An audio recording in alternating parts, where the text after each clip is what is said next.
السلام علیکم شرانی منن را سره چوټه وکیل خان دی د مبارک زیب په باره کښې به دی خپل نظر شریکوي.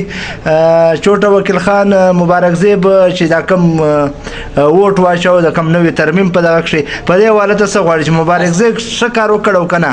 السلام علیکم ویوز، ډېر د سړي زوی چې ښه کار یې وکړو ځکه چې هغه د لاول نه خو هغه ته دغه نه میلاوېدو چې کوم دی نو د ټیکټ ورته نه میلاوېدو چې ټیکټ ورته میلاو شو نو هغه دا خوا ته طرف هغه ته ریسپانس مطلب چا هم ولې نه ورکړو.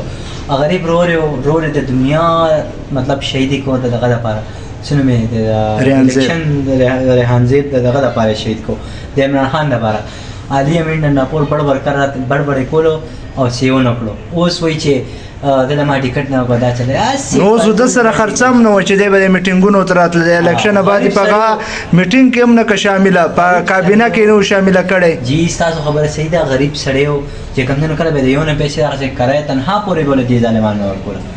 غریب لکه مطلب پلار هم ډېر غریب سړی دی ډېره جزا نو او سوچ وکړو چې بله پیره خو کونسلرۍ سیټ هم نه سم ګټلی دا موقع ده وویه وه بس علي امین ګنډاپورې خو په توتې کې نو باغې که خو اوس انشاءالله مریم نواز ولا بس خو خو بهرحال خلک ډېر تنقید کې په ټیک ټاک په یو په بل دغه مبارک زیب ښه کار کړی دی د سړیتوب کار یې کړی. هغه سره پیسې به نه وي چې اسمبلۍ ته به راتلم چا سپورټ نه ورکاوه. دې نه خو مریم نواز ښه ده هر څه دي ورسره